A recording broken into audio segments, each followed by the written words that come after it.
जय हिंद दोस्तों, आपका हार्दिक स्वागत है आपके अपने चैनल दैलू एकेडमी पर। आपके लिए लेकर आए हैं दोस्तों करंट अफेयर के कुछ मोस्ट इंपॉर्टेंट क्वेश्चन। और दोस्तों, आप हमारे चैनल पर पहली बार आए हों तो चैनल को सब्सक्राइब कर लें, बेल आइकन प्रेस कर लें ताकि आने वाली क्लास का नोटिफिकेशन मिले आपको सबसे पहले। और दोस्तों, क्लास अच्छी लगे तो अपने दोस्तों में ज़रूर शेयर करें। और इससे पहले ही क्लास आपने ना देखी हो तो हमारी प्लेलिस्ट से जाकर इससे पहले ही क्लास देख सकते हैं। और दोस्तों, हमारे चैनल पर आपको सुबह 6 बजे डेली करंट अफेयर के टॉप 15 क्वेश्चन मिल जाया करेंगे। तो दोस्तों, हमारे चैनल को सब्सक्राइब कर लें। चलते हैं दोस्तों आज की क्लास के पहले प्रश्न की तरफ। जैसे कि दोस्तों, आज की क्लास का पहला प्रश्न है, विद्युत मंत्रालय द्वारा भारत की पहली हाइड्रोजन बस का परीक्षण कहाँ हो रहा है। तो दोस्तों, विद्युत मंत्रालय द्वारा हाइड्रोजन बस तैयार की जा रही है और दोस्तों इस बस का परीक्षण किस स्थान पर किया जा रहा है। तो दोस्तों, इसका परीक्षण किया जा रहा है लद्दाख में। इसका परीक्षण लद्दाख में किया जा रहा है। तो दोस्तों, इसका राइट आंसर हो जाएगा ऑप्शन नंबर सी। विद्युत मंत्रालय द्वारा हाइड्रोजन से चलने वाली एक बस तैयार की जा रही है और इसका परीक्षण लद्दाख राज्य में किया जा रहा है, यानी दोस्तों लद्दाख शहर में किया जा रहा है। अगर दोस्तों यह बस सक्सेसफुल हुई तो हाइड्रोजन से हमारे देश में काफ़ी वाहन देखने को आपको मिलेंगे। अब चलते हैं अगले प्रश्न की तरफ। जैसे कि दोस्तों अगला प्रश्न है, कितने भारतीय युवाओं को 2023 अंतर्राष्ट्रीय युवा इको हीरो पुरस्कार के प्राप्तकर्ता नामित किए हैं। तो दोस्तों, भारतीय युवाओं में 2023 में अंतर्राष्ट्रीय युवा इको हीरो पुरस्कार से नवाजा जाएगा। और इसके लिए दोस्तों कितने युवाओं को नामित किया गया है। तो दोस्तों यह किया गया है 5 युवाओं को अंतर्राष्ट्रीय इको हीरो पुरस्कार के लिए नामित किया गया है। तो दोस्तों इसका राइट आंसर हो जाएगा option number B. Option number B is right answer. अब चलते हैं अगले प्रश्न की तरफ। जैसे कि दोस्तों अगला प्रश्न है, पेरिस में तीरंदाजी विश्व कप चरण 4 में भारत ने कुल कितने स्वर्ण पदक जीते। तो दोस्तों, पेरिस में तीरंदाजी विश्व कप हुआ है और इसके चौथे चरण में भारत ने कुल कितने पदक जीते हैं, स्वर्ण पदक जीते हैं। तो दोस्तों इसमें भारत ने कुल 2 स्वर्ण पदक जीते हैं। तो दोस्तों इसका राइट आंसर हो जाएगा option number A. Option number A is right answer. Paris में दोस्तों तीरंदाजी विश्व कप का चौथा चरण हुआ है और इस चरण में भारत ने 2 स्वर्ण यानी सोना के पदक जीते हैं। तो दोस्तों इसका राइट आंसर है ऑप्शन नंबर ए। अब चलते हैं अगले प्रश्न की तरफ। जैसे कि दोस्तों अगला प्रश्न है, राष्ट्रीय मंडल संसदीय संघ का 9वां भारत क्षेत्र सम्मेलन कहाँ आयोजित हुआ। तो दोस्तों, राष्ट्रीय संसदीय संघ का 9वां भारतीय क्षेत्र सम्मेलन कहाँ पर आयोजित हुआ है। तो दोस्तों यह हुआ है उदयपुर में। यह उदयपुर में हुआ है। तो दोस्तों इसका राइट आंसर हो जाएगा option number D. Option number D is right answer. अब चलते हैं अगले प्रश्न की तरफ। जैसे कि दोस्तों अगला प्रश्न है, भारत के लिए ग्रीन हाइड्रोजन मानक द्वारा परिभाषित उत्सर्जन सीमा क्या है। तो दोस्तों, भारत के लिए ग्रीन हाइड्रोजन मानक द्वारा परिभाषित उत्सर्जन सीमा क्या है। तो दोस्तों यह सीमा है 2 किलोग्राम CO2 समतुल्य प्रति किलोग्राम हाइड्रोजन। तो दोस्तों इसका राइट आंसर हो जाता है option number B. Option number B is right answer. अब चलते हैं अगले प्रश्न की तरफ। जैसे कि दोस्तों अगला प्रश्न है, Bharat new car assessment programme किसने लॉन्च किया है। तो दोस्तों, Bharat new car assessment programme किसने लॉन्च किया है। तो दोस्तों यह लॉन्च किया है नितिन गडकरी जी ने। नितिन गडकरी जी ने new car assistant programme launch किया है, यानी दोस्तों भारत NCAP लॉन्च नितिन गडकरी जी द्वारा किया गया है। तो दोस्तों इसका राइट आंसर हो जाएगा option number B. Option number B is right answer. अब चलते हैं अगले प्रश्न की तरफ। जैसे कि दोस्तों अगला प्रश्न है, निम्नलिखित में से किस भारतीय निशानेबाज ने ISF विश्व चैंपियनशिप में स्वर्ण पदक जीता है? तो दोस्तों भारत के कौन से निशानेबाज हैं जिन्होंने ISF विश्व चैंपियनशिप में स्वर्ण पदक जीता है? तो दोस्तों ये हैं ईशा सिंह और शिव नरवाल। ईशा सिंह और शिव नरवाल इन दोनों ने में ISF विश्व कप चैंपियनशिप में स्वर्ण पदक जीता है और दोस्तों इन्होंने यह निशानेबाजी में जीता है, यह भी आप नोट कर लें। तो दोस्तों इसका राइट आंसर हो जाएगा option number C. Option number C is right answer. अब चलते हैं अगले प्रश्न की तरफ। जैसे कि दोस्तों अगला प्रश्न है, भारत में किस बैंक ने किसान क्रेडिट कार्ड और असुरक्षित सूक्ष्म लघु और मध्यम उद्यम ऋण लॉन्च किया है? तो दोस्तों कौन सा ऐसा बैंक है भारत में जिसने किसान क्रेडिट कार्ड और सुरक्षित सूक्ष्म लघु और मध्यम उद्योग ऋण देने की घोषणा की है? तो दोस्तों ऐसा बैंक है एक्सिस। एक्सिस बैंक ऐसा इकलौता बैंक है भारत का जिसने किसान क्रेडिट कार्ड, असुरक्षित सूक्ष्म लघु और मध्यम उद्योग ऋण लॉन्च किए हैं। तो दोस्तों इसका राइट आंसर हो जाता है option number A. Option number A is right answer. अब चलते हैं अगले प्रश्न की तरफ। जैसे कि दोस्तों अगला प्रश्न है, किस देश ने डेनमार्क और नीदरलैंड से यूक्रेन को F-16 लड़ाकू जेट के हस्तांतरण को मंजूरी दी है? तो दोस्तों डेनमार्क और नीदरलैंड से यूक्रेन को F-16 लड़ाकू जेट भेजे जाएंगे और दोस्तों यह मंजूरी हस्तांतरण के लिए किस देश ने दी है? तो दोस्तों ऐसा करने के लिए संयुक्त राज्य अमेरिका ने डेनमार्क और नीदरलैंड को मंजूरी दी है। तो दोस्तों इसका राइट आंसर हो जाएगा ऑप्शन नंबर डी। डेनमार्क और नीदरलैंड F-16 लड़ाकू विमान यूक्रेन के लिए भेजेगा और दोस्तों ऐसा करने के लिए संयुक्त राज्य अमेरिका ने इजाज़त दी है। अब चलते हैं अगले प्रश्न की तरफ। जैसे कि दोस्तों अगला प्रश्न है, B-18 के नए नए CEO के रूप में किसे नियुक्त किया है? तो दोस्तों B-18 के नए CEO कौन बने हैं? तो दोस्तों यह बने हैं किरण मणि बने हैं। तो दोस्तों इसका राइट आंसर हो जाएगा option number D. Option number D is right answer. अब चलते हैं अगले प्रश्न की तरफ। जैसे कि दोस्तों अगला प्रश्न है, निम्नलिखित में से किस भारतीय छात्र ने हाल ही में प्रतिष्ठित Singapore international math olympiad challenge में रजत पदक जीता है?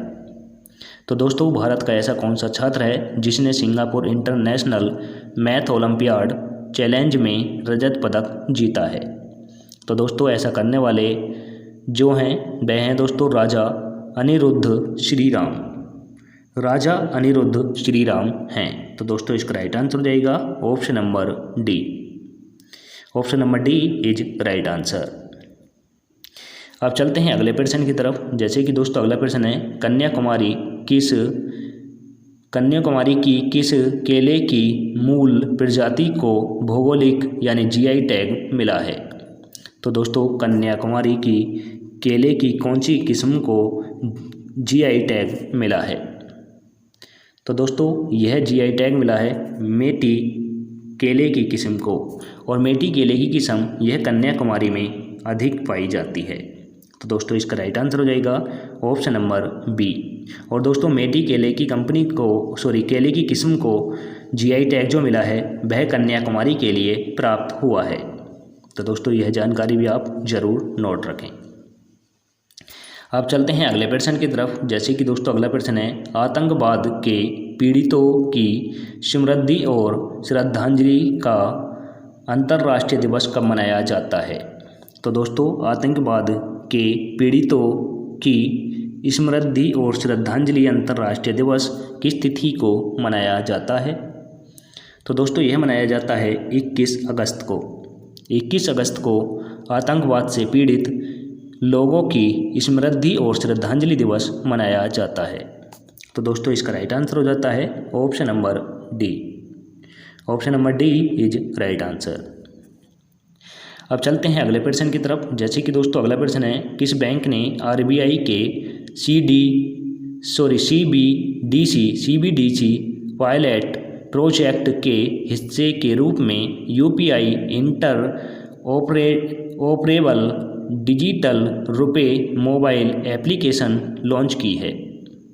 तो दोस्तों आरबीआई के सीबीडीसी पायलट प्रोजेक्ट के हिस्से के रूप में यूपीआई इंटर ऑपरेबल डिजिटल रुपया मोबाइल एप्लीकेशन किसने लॉन्च किया है? तो दोस्तों ये क्या है, केनरा बैंक ने। केनरा बैंक ऐसा करने वाली पहली भारत की बैंक है। तो दोस्तों इसका राइट आंसर हो जाता है option number D. Option number D is right answer. अब चलते हैं अगले प्रश्न की तरफ। जैसे कि दोस्तों अगला प्रश्न है, सूक्ष्म लघु और मध्यम उद्योग मंत्रालय ने निम्नलिखित में से किस राज्य में राष्ट्रीय SC/ST हब कनक्लेव का आयोजन किया है? तो दोस्तों SC/ST हब कनक्लेव का लघु सूक्ष्म और मध्य उद्योग ने किस राज्य में आयोजन किया है? तो दोस्तों यह किया है झारखंड राज्य में। झारखंड राज्य में किया है। तो दोस्तों इसका राइट आंसर हो जाता है option number C. Option number C is right answer. अब दोस्तों यहाँ पर राज्यों का जिक्र हुआ है, तो दोस्तों इन सभी राज्यों की राजधानी बता दूं, नोट कर लें। उड़ीसा की भुवनेश्वर है, मणिपुर की इम्फाल है, झारखंड की रांची है, उड़ीसा की भुवनेश्वर है।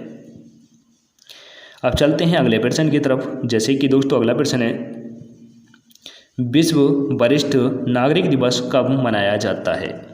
तो दोस्तों विश्व वरिष्ठ नागरिक दिवस किस तिथि को मनाया जाता है? तो दोस्तों यह मनाया जाता है 21 तारीख को। 21 अगस्त को विश्व वरिष्ठ नागरिक दिवस को मनाया जाता है। तो दोस्तों इसका राइट आंसर हो जाएगा ऑप्शन नंबर ए। विश्व वरिष्ठ नागरिक दिवस के रूप में 21 अगस्त को मनाया जाता है। तो दोस्तों इसका right answer option number A हो जाता है। अब चलते हैं अगले प्रश्न की तरफ। जैसे कि दोस्तों अगला प्रश्न है, कुलडीहा वन्य जीव अभ्यारण्य कहाँ स्थित है, जो हाल ही में अवैध खनन के कारण खबरों में था? तो दोस्तों कुलडीहा वन्य जीव अभ्यारण्य किस राज्य में स्थित है, यानी दोस्तों किस राज्य में स्थित है, और यह दोस्तों अवैध खनन के लिए खबरों में था? तो दोस्तों कुलडीहा वन्य जीव अभ्यारण्य जो था यह दोस्तों उड़ीसा राज्य में स्थित था और यह अवैध खनन के लिए खबरों में है। तो दोस्तों इसका राइट आंसर हो जाएगा ऑप्शन नंबर ए। अब दोस्तों यहाँ पर राज्यों का जिक्र हुआ है, तो दोस्तों इन सभी राज्यों की राजधानी बता दूं, नोट कर लें। उड़ीसा की भुवनेश्वर है, पश्चिमी बंगाल की कोलकाता है, उत्तराखंड की देहरादून है, कर्नाटक की बेंगलोर है। अब चलते हैं अगले प्रश्न की तरफ। जैसे कि दोस्तों अगला प्रश्न है, इस वर्ष थिरुओणम या थिरुवोणम उत्सव कब मनाया जाएगा? तो दोस्तों थिरुवोणम त्यौहार किस तिथि को मनाया जाएगा? तो दोस्तों यह मनाया जाएगा 20 अगस्त से 31 अगस्त तक। 20 अगस्त से 31 अगस्त तक थिरुओणम त्यौहार मनाया जाएगा। तो दोस्तों इसका राइट आंसर हो जाएगा option number B. Option number B is right answer. और दोस्तों थिरुवोणम त्यौहार यह उड़ीसा में मनाया जाता है, यह भी आप नोट कर लें। अब चलते हैं अगले प्रश्न की तरफ। जैसे कि दोस्तों अगला प्रश्न है, हाल ही में भारतीय स्टेट बैंक यानी दोस्तों SBI द्वारा कितने निदेशकों की नियुक्ति की गई? तो दोस्तों भारतीय स्टेट बैंक द्वारा कितने निदेशकों की नियुक्ति की गई है? तो दोस्तों यह की गई है 4 निदेशकों की। 4 निदेशकों की नियुक्ति भारतीय स्टेट बैंक द्वारा की गई है। तो दोस्तों इसका राइट आंसर हो जाएगा option number C. Option number C is right answer. चलते हैं दोस्तों आज की क्लास के लास्ट क्वेश्चन की तरफ। जैसे कि दोस्तों आज की क्लास का लास्ट क्वेश्चन है, G20 व्यापार और निवेश मंत्रालय बैठक निम्नलिखित में से किस शहर में हुई? तो दोस्तों G20 व्यापार और निवेश मंत्रालय बैठक किस शहर में हुई है? तो दोस्तों ये हुई है जयपुर में। जयपुर में G20 व्यापार और निवेश मंत्री स्तरीय बैठक हुई है। तो दोस्तों इसका राइट आंसर हो जाता है ऑप्शन नंबर ए। अब दोस्तों आपको बता दूं, एक टेस्ट वाला क्वेश्चन रखा है जिसका आंसर आपको कमेंट करके देना है, जिससे हमें पता लगेगा कि आप लोग हमारी क्लास कितने लोग हैं जो लास्ट तक देखते हैं। दोस्तों क्वेश्चन है 2023 फीफा महिला विश्व कप किस देश ने जीता? तो दोस्तों 2023 का फीफा महिला विश्व कप किस देश ने जीता है, यह आपको कमेंट करके बताना है। तो दोस्तों ऑप्शन नंबर ए में दे रखा है स्पेन, ऑप्शन नंबर बी में दे रखा है इंग्लैंड, ऑप्शन नंबर सी में दे रखा है दोस्तों जर्मनी, ऑप्शन नंबर डी में दे रखा है दोस्तों स्वीडन। आंसर आपको कमेंट करके देना है। और दोस्तों इसी के साथ आज की क्लास समाप्त होती है। आपको क्लास कैसी लगी कमेंट करके ज़रूर बताएं। क्लास अच्छी लगी हो तो दोस्तों अपने दोस्तों में ज़रूर शेयर करें। चैनल पर पहली बार आए हों तो दोस्तों चैनल को सब्सक्राइब कर लें, बेल आइकन प्रेस कर लें ताकि आने वाली क्लास का नोटिफिकेशन मिले आपको सबसे पहले। और दोस्तों हमारे टेलीग्राम चैनल का लिंक डिस्क्रिप्शन में मिल जाएगा, वहाँ से जाकर आप PDF डाउनलोड कर सकते हैं। मिलेंगे दोस्तों नेक्स्ट क्लास के साथ। जय हिंद, वंदे मातरम।